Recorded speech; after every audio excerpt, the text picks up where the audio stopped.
What is up, Waki Peeps? Kamusta kayong lahat? So, for today's video, mag-unbox tayo ng pinadalang parcel sa atin ng Freedcon Philippines. So, mag-intro video muna tayo.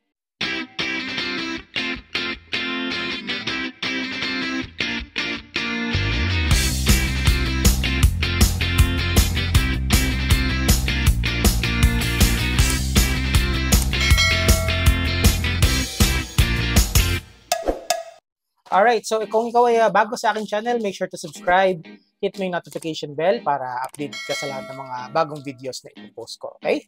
Also, you can like and follow me on my Facebook, Instagram, and TikTok account. So, ayan, pinadahan tayo ng parcel ng Freedcon Philippines. Ayan, makikita nyo. Freedcon Philippines. Oh, di ba? Nice. So, unbox na natin to real quick. So, sa mga hindi po nakakaalam, binigyan tayo ng opportunity ng Freedcon para maging part ng kanilang endorsers or partners, ika nga, para i-promote natin yung kanilang product. Nako, nakalimutan ko mag-gunting. Anyway, kamay na lang natin to. Sa mga hindi nakakaalam, ang Freedcon ay isang intercom. And marami na akong nakikita mga motovloggers na ito ang ginagamit. And as far as I know, marami na rin silang mga motovloggers na nagpo-promote ng kanilang mga product. So, I'm actually not sure kung anong product itong pinadalan sa atin. Ayan. So, nakikita ko na yung box, no? And parang may tela. Ay, parang may t-shirt. Check natin. Ano ba to? Baka masira yung damit eh. Kasaway ako eh, no? Hindi pa ako maggunting.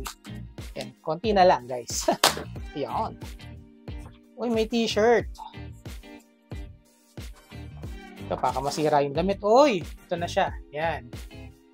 So, thank you, Freedcon. Pinadalan tayo ng KY Pro. Ayan. So, may okay, t-shirt. Yan. So, Team Freedcon na tayo. Bigyan natin yan dyan. Oh, hindi lang isa. Dalawa na t-shirt. Oh. Diba? Ano to? Okay, battery tips. Para mga manual. Ipit natin yan dito. Uy! Alam nyo, hindi lang isa kundi dalawang KY Pro pinadala ng Freedcon, no? Yan. So again, maraming salamat sa Freedcon Philippines sa pagbibigay sa atin ng opportunity para maging part ng Team Freedcon. Yan. So, wala nang laman. So, yun lang. So, yun lang naman. Quick unboxing lang tayo ng pinadala ng Team Freedcon. Ng Freedcon Philippines. Again, maraming salamat sa opportunity na to na binigay sa akin at sa pagtitiwala para maipromote ang inyong intercom. Okay? Ayan. So hindi ko na i-unbox itong mga to, guys, kasi marami nang nag-unbox na to eh. Probably ang gagawin ko dito is magagawa tayo ng video kung paano ko siya ilalagay sa mga helmets ko.